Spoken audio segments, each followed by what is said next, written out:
지금 그리는 거는 선생님이 평소 그리던 습관대로 그림을 그리는 방식입니다. 뒤에 그릴 오늘 연습하고 비교를 위해서 똑같이 한번 그려보는 거고, 그것 때문에 속도를 조금 빠르게 조정을 한 거니까 여러분들 이렇게 빨리 못 그린다고 괜히 좌절하지 마시고요. 실제로는 선생님도 이걸 그리는데 한 5분 정도는 시간이 충분히 걸립니다. 한번 편하게 지켜보세요.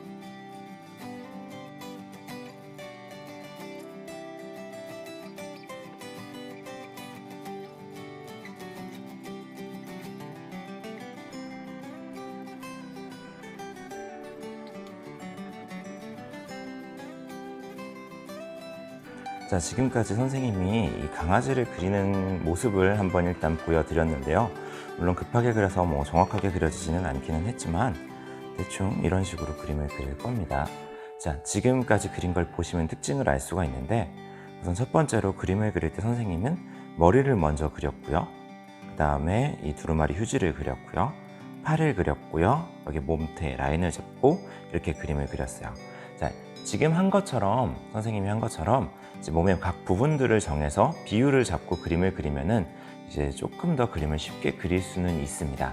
하지만 이번 시간에 할 거는 이렇게 그리는 게 아니라 조금은 다른 방식으로 그림을 그릴 거예요.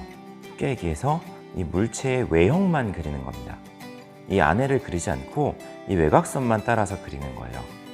자, 그러면은 어떻게 되냐면은 앞서 그릴 때는 선생님이 머리를 그리면서 이게 강아지 같나?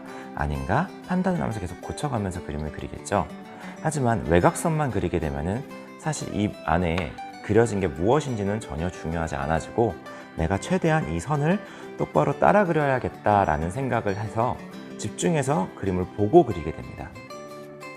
다시 한번 말하지만 이번 시간에 하는 거는 그림을 잘 그리는 법을 알려드립니다가 아니라 그림을 어떻게 하면 조금 더 형태를 잘 잡을 수 있는가를 연습해 보는 거예요.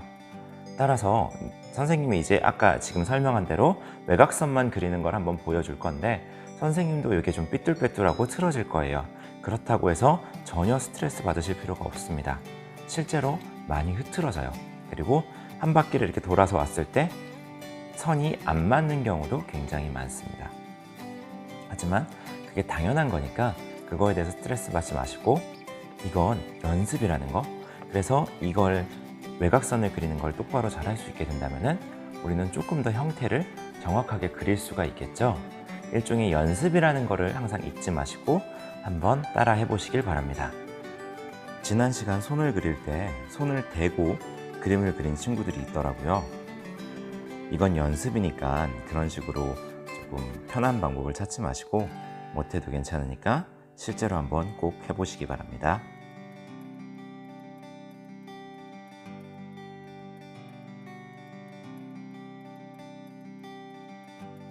자, 지금 선생님이 이 외곽선만 따라 그렸는데 어때요? 좀 비슷한 것 같나요? 자, 비슷한 걸 확인하기 위한 가장 좋은 방법은 뭘까요? 실제로 그려보면 알겠죠? 자, 이렇게 외곽선을 먼저 그리신 다음에 여기에 맞춰서 이 안에를 한번 채워보세요. 당연히 안이 제대로 안 맞고 비율이 안 맞는 경우가 발생을 할 거예요. 하지만 연습이라는 거 잊지 마시고요. 사실 그렇게 삐뚤빼뚤한 그림도 그 자체로 충분히 매력을 가지고 있습니다. 그러니까 괜히 못 그렸다고 절대 좌절하지 마세요. 그림은 포기하기 전까진 절대 망한 게 아닙니다.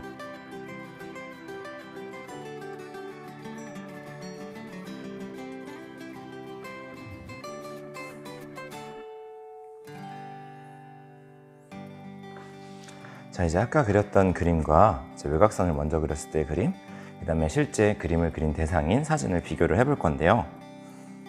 그래도 선생님은 이거를 조금 많이 연습을 했던 사람이라 얼추 비슷하게 나오긴 했습니다만, 이렇게 외곽선을 먼저 그린 게 훨씬 더 머리가 조금 이렇게 찌그러져 있는 걸 볼 수가 있죠. 이것처럼 이거는 정말 연습이기 때문에 실제 사진이나 그림처럼 제대로 잘 나오지는 않습니다. 하지만 이 연습을 하심으로써 사물을 조금 더 보는 데 집중해서, 눈으로 보는 데 집중해서 그림을 그리는 습관을 들일 수도 있고요. 또 형태력을 조금 향상시킬 수 있어서 이 연습을 한번 해보라고 가져왔습니다. 집에서 어떤 대상도 상관이 없으니까 한번 테스트 해보시고요. 평상시에도 이런 식으로 외곽선을 먼저 그리고 이 안을 채우는 연습을 해보시면 형태력을 키우는데 많은 도움이 됩니다. 하지만 다시 한번 말씀드리지만 이건 연습이기 때문에 실제로 여러분들이 무슨 작품을 낸다거나 뭔가 그림을 좀 잘 그려야 될 상황에서는 이렇게 그리시는 거는 좋지는 않습니다. 형태를 위한 연습이니까 집에서 한번 대상을 아무거나 한 가지 정해서 연습을 한번 해보세요. 생각보다 내 느낌과 다른 그림이 나오기도 하고요. 만약 집에 색연필이라든가 무슨 다양한 재료가 있으시다면은 먼저 외곽선을 칠하고 이 가운데를 그리지 않은 상태에서 이 바깥쪽에 색깔을 칠한다거나 문양을 넣는 것도 꽤나 재미있는 그림으로 나옵니다. 기회가 된다면 꼭 한번 해보시길 바랄게요. 자, 이번 시간 그림을 그리는 시간은 여기서 마치도록 하겠습니다. 그림 그리시느라 고생 많으셨고요. 네, 다음 시간에 보도록 하겠습니다.